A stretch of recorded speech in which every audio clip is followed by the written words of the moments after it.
اعوذ باللہ من الشیطان الرجیم بسم اللہ الرحمن الرحیم رب اشرح لی صدری ویسر لی امری واحلل عقدۃ من لسانی یفقہوا قولی۔ 9 رجب المرجب اسلامی تاریخ۔ حضرت علی رضی اللہ تعالی عنہ۔ حضرت علی بن ابی طالب رضی اللہ تعالی عنہ نبی اکرم صلی اللہ علیہ وسلم کے چچا زاد بھائی اور داماد ہیں۔ حضور صلی اللہ علیہ وسلم کی لاڈلی بیٹی حضرت فاطمہ رضی اللہ عنہا کے شوہر اور حضرت حسن اور حسین رضی اللہ تعالی عنہم کے والد محترم ہیں۔ بچوں میں سب سے پہلے حضرت علی رضی اللہ عنہ نے صرف 9 سال کی عمر میں اسلام قبول کیا اور آپ رضی اللہ تعالی عنہ نے کبھی بھی بتوں کی پرستش نہیں کی۔ حضور صلی اللہ علیہ وسلم نے حضرت علی رضی اللہ عنہ کی پرورش کی تھی۔ وہ ایک نہایت طاقتور اور بہادر انسان تھے۔ ان کی بہادری کا اظہار غزوہ خندق میں اس وقت ہوا جب دشمنوں کی طرف سے عمرو بن عبد ود سامنے آیا، جو تنہا 1000 شہسواروں کے برابر سمجھا جاتا تھا۔ اس نے کہا، کون ہے جو میرے مقابلے میں آنے کی ہمت رکھتا ہے؟ اس پر حضرت علی رضی اللہ عنہ آگے بڑھے اور مقابلہ کیا اور اللہ نے حضرت علی رضی اللہ عنہ کو فتح دی۔ اسی طرح رسول اللہ صلی اللہ علیہ وسلم صحابہ کے ساتھ خیبر پہنچے اور تمام قلعے ایک ایک کر کے فتح ہو گئے، لیکن القموس کا قلعہ جو سب سے بڑا تھا مسلمانوں سے فتح نہیں ہو رہا تھا۔ رسول اللہ صلی اللہ علیہ وسلم نے فرمایا، کل جھنڈا اس شخص کے ہاتھ میں ہوگا جس کو اللہ اور اس کا رسول پسند فرماتا ہے، اور اسی کے ہاتھ یہ قلعہ فتح ہوگا۔ اگلے دن نبی اکرم صلی اللہ علیہ وسلم نے حضرت علی رضی اللہ عنہ کو جھنڈا دیا۔ خیبر کے قلعے کا دروازہ اتنا بھاری تھا کہ 40 شخص بھی اس کو اٹھا نہیں سکتے تھے، مگر حضرت علی رضی اللہ عنہ نے تنہا اس دروازے کو اکھاڑ لیا اور اللہ نے انہی کے ہاتھوں اس قلعے پر فتح عطا فرمائی۔ اللہ کی قدرت، سورج گہن اور چاند گہن۔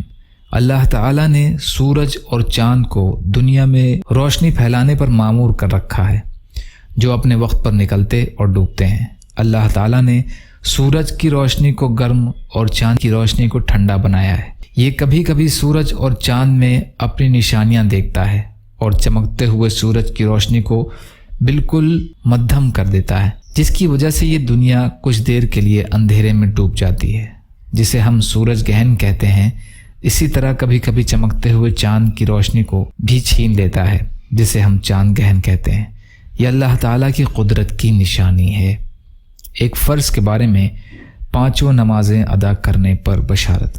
رسول اللہ صلی اللہ علیہ وسلم نے فرمایا کہ اللہ تعالیٰ فرماتا ہے، میں نے آپ کی امت پر 5 نمازیں فرض کی ہیں اور اس بات کا عہد کر لیا ہے کہ جو شخص ان 5 نمازوں کو وقت پر پابندی سے ادا کرے گا تو میں اس کو جنت میں داخل کر دوں گا، اور جو اسے پابندی سے ادا نہیں کرے گا تو اس کے لیے میرے پاس کوئی عہد نہیں ہے۔ ابو داؤد کی روایت ہے، ابو قتادہ رضی اللہ تعالی عنہ راوی ہیں۔ ایک سنت کے بارے میں دروازے پر سلام کرنا۔ رسول اللہ صلی اللہ علیہ وسلم جب کسی کے گھر کے دروازے پر آتے تو بالکل سامنے کھڑے نہ ہوتے، بلکہ دائیں طرف یا بائیں طرف تشریف فرما ہوتے اور السلام علیکم فرماتے۔ ابو داؤد عبداللہ بن بصر رضی اللہ عنہ راوی ہیں۔ ایک اہم عمل کی فضیلت اپنے مسلمان بھائی سے مسکرا کر ملنا۔ رسول اللہ صلی اللہ علیہ وسلم نے فرمایا، اپنے بھائی سے مسکرا کر ملنے اور اچھی باتوں کا حکم دینے اور برے کام سے روکنے کا ثواب صدقے کے برابر ہے۔ ترمذی کی روایت ہے، ابو ذر رضی اللہ عنہ راوی ہیں۔ ایک گناہ کے بارے میں برائی کو نہ روکنے پر عذاب۔ رسول اللہ صلی اللہ علیہ وسلم نے فرمایا کہ جب لوگوں کا یہ حال ہو جائے، وہ شریعت کے خلاف کام ہوتے ہوئے دیکھیں اور اس کی اصلاح کے لیے کچھ نہ کریں، تو خطرہ ہے اللہ کی طرف سے ان سبھی پر عذاب آ جائے۔ ابن ماجہ کی روایت ہے، جریر رضی اللہ عنہ راوی ہیں۔ دنیا کے بارے میں دنیا کی مثال۔ رسول اللہ صلی اللہ علیہ وسلم نے فرمایا، دنیا کی مثال پانی میں چلنے والے آدمی کی طرح ہے کہ جو پانی میں چلتا ہے اس سے یہ ہو سکتا ہے کہ اس کے قدم نہ بھیگیں۔ شعب الایمان کی حدیث ہے، حسن رضی اللہ عنہ راوی ہیں۔ فائدہ، جس طرح پانی میں چلنے والے کا قدم بھیگے بغیر نہیں رہ سکتا، اسی طرح دنیا میں گھسنے والا گناہوں اور آفتوں سے نہیں بچ سکتا۔ طب نبوی سے علاج، پیٹ کے درد کا علاج۔ حضرت ابو ہریرہ رضی اللہ عنہ فرماتے ہیں کہ میں نماز سے فارغ ہو کر آپ صلی اللہ علیہ وسلم کی خدمت میں آ کر بیٹھ گیا۔ پھر آپ صلی اللہ علیہ وسلم نے میری طرف توجہ فرماتے ہوئے فرمایا، کیا تمہارے پیٹ میں درد ہے؟ میں نے کہا ہاں یا رسول اللہ۔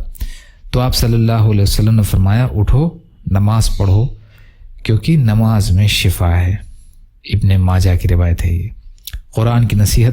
قرآن میں اللہ تعالیٰ فرماتا ہے، اے ایمان والوں، جب تم آپس میں کسی متعینہ مدت کے لیے ادھار لین دین کا معاملہ کیا کرو تو اس کو لکھ لیا کرو۔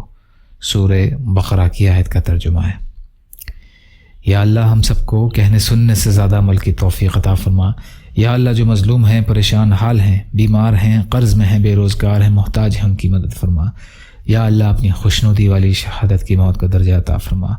یا اللہ صبر کرنے والا، شکر کرنے والا، اچھی طرح عبادت کرنے والا بنا۔